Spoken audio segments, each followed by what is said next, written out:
pour Teams 2023. Ces élèves de CM1 de l'école de la Hardal à Hanould vont être évalués en mathématiques et en sciences dans le cadre d'une étude internationale dénommée Teams.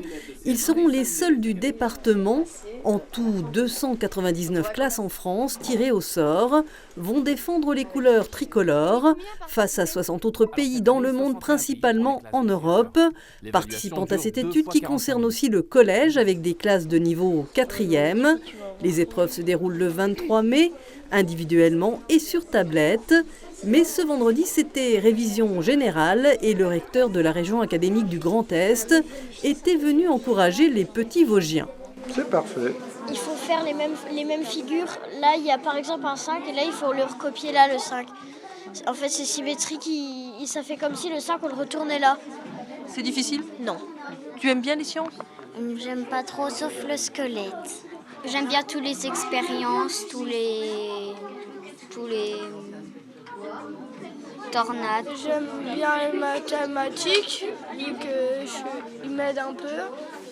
Il y a 4 ans, lors de la dernière étude, la France se classait en dessous de la moyenne des pays de l'OCDE, derrière Malte et avant le Chili. Le trio de tête étant la Corée du Sud, le Japon et la Finlande. Ce classement permet d'évaluer l'efficacité des méthodes d'apprentissage. On a engagé depuis 4 ans beaucoup d'efforts et de moyens associés sur l'acquisition des savoirs fondamentaux. Donc j'ose espérer qu'à travers cette évaluation cette année, on verra notre score et notre classement s'améliorer. La région Grand Est, en tout cas, n'a pas à rougir pour la réussite scolaire globale de ses élèves, classés au-dessus de la moyenne française. Mais pour cette étude en maths et en sciences, on peut aussi compter sur les petits Vosgiens. En mathématiques, je trouve que la pédagogie a bien évolué ces dernières années. On passe beaucoup par la manipulation, on met beaucoup de sens sur les apprentissages et on a des enfants effectivement qui sont assez performants, je trouve, en mathématiques.